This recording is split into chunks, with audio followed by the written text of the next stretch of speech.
อบใจพ่อแม่ที่อยู่เบื้องหลังเฮาแล้วก็เพื่อนบ้านทุกคนที่ส่งกำลังใจให้พวกเฮาทีมสารลาว17แล้วก็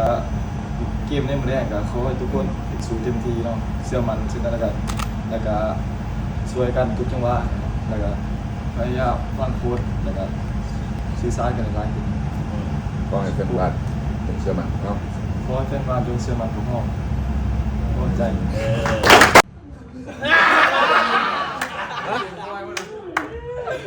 จากมุสลิมทีวีเขาส่งกำลังใจการเรา17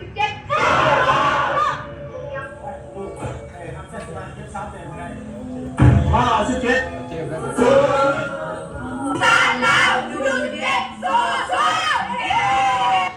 ฮัลโหลมึงเป็นทีมสารลาวทีมสายไทยของนักเตะยูซีเจทุกคนสู่เต็มที่เพื่อทีมสารลาวของเขา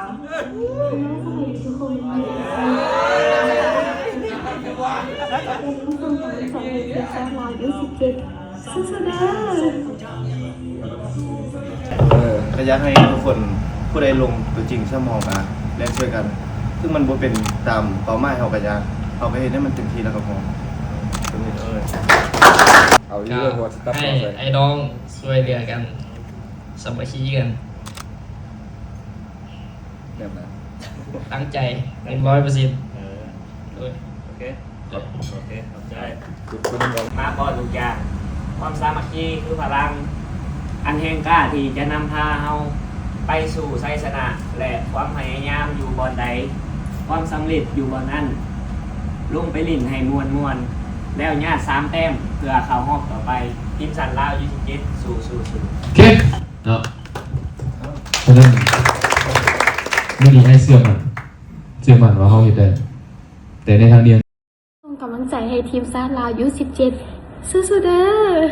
พวกน้องจากสโมสรทีวีเขาส่งกำลังใจให้ทีมชาติลาว17โอเค ขอให้ทุกลูกได้ครับใช้ชนะเก็บ3แต้มให้ได้ว้าว17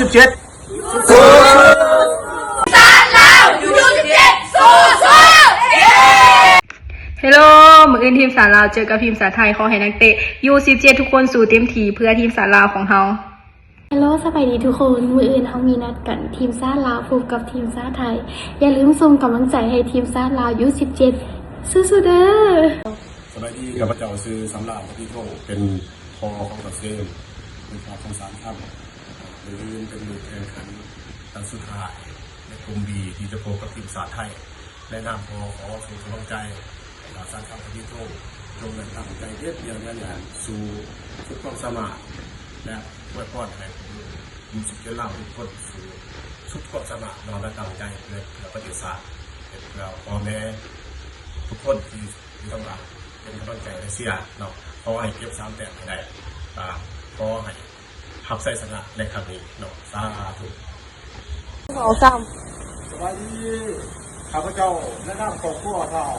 สามคำที่ลูกหรือประเทศเนาะมือเป็นมือนะที่สำคัญที่จะแข่งขันกับทีมชาติไทยแนะนำของพวกหรือคนที่ดอกสร้างแข่งประสัตขอส่งกำลังใจให้ข่าวสร้างคำหรือยูทูบเบอร์ทุกคนลง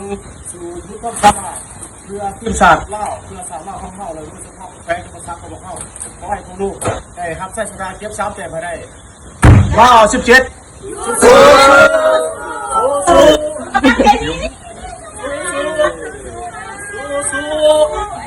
มาเลยพวกน้องจากสโมสรทีวีเขาส่งกำลังใจให้ทีมชาติลาว27โอเค ชาติลาว27สู้